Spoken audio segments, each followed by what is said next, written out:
Hello, ఇంట్లో ఉన్నానా ఎన్నిసార్లు చెప్పాలి? పదే పదే కాల్ చేయి మాకు. అసలు నీతో మాట్లాడాలంటేనే చిరాగ్గా ఉంది. ఫోన్ పెట్టేసే. తెరా మన వాళ్ళందరూ వచ్చేసారా? అందరు వచ్చేసారా? ఎవరి పనులు వాళ్ళు బిజీగా ఉన్నారు. హలో హలో కన్నా, ఎక్కడున్నావు? నేను ఫ్రెండ్స్తో బయటకు వచ్చానమ్మా. నీతో మాట్లాడాలని ఉందిరా. ప్లీజ్ కొంచెం సేపు మాట్లాడొచ్చు కదా. బా అర్థం చేసుకోవచ్చు కదా, ఫ్రెండ్స్తో బయటకు వచ్చా కదమ్మా. జాగ్రత్తరా.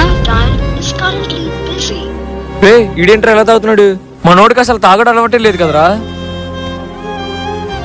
వాడు అలా తాగినందుకు భయం లేదురా. రూమ్లో ఉంటే ఏదన్నా చేసుకుంటాడని భయంతో పార్టీకి తీసుకొచ్చా. అసలు ఏమైందిరా? నువ్వు ఇప్పుడు ఫోన్ ఎవరితో అయితే మాట్లాడావో అది హరిగాళ్ళు ఎవర్రా? ఏంటి నిజమా?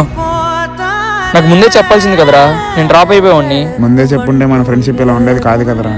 ఇప్పుడు అలవాటు లేని కూడా అలా చూడలేకపోతున్నాను రా. ఇలాంటి తప్పులు సమాజంలో ఎంతో మంది అమ్మాయిలు చేస్తున్నారు. కానీ వాళ్ళకి తెలియని విషయం ఏంటంటే, అమ్మాయి ప్రేమలో పడి 9 నెలలు మోసిన కన్న తల్లి ప్రేమ కూడా మర్చిపోతాడు. అప్పుడే అలవాటు లేని ఈ వ్యసనాన్ని కూడా అలవాటుగా మార్చుకుని తన ప్రేమను మర్చిపోయేలాగా ప్రయత్నిస్తాడు. ఇట్లు నిజాయితీగా ప్రేమించిన అబ్బాయిల్లో నేను ఒకడిని.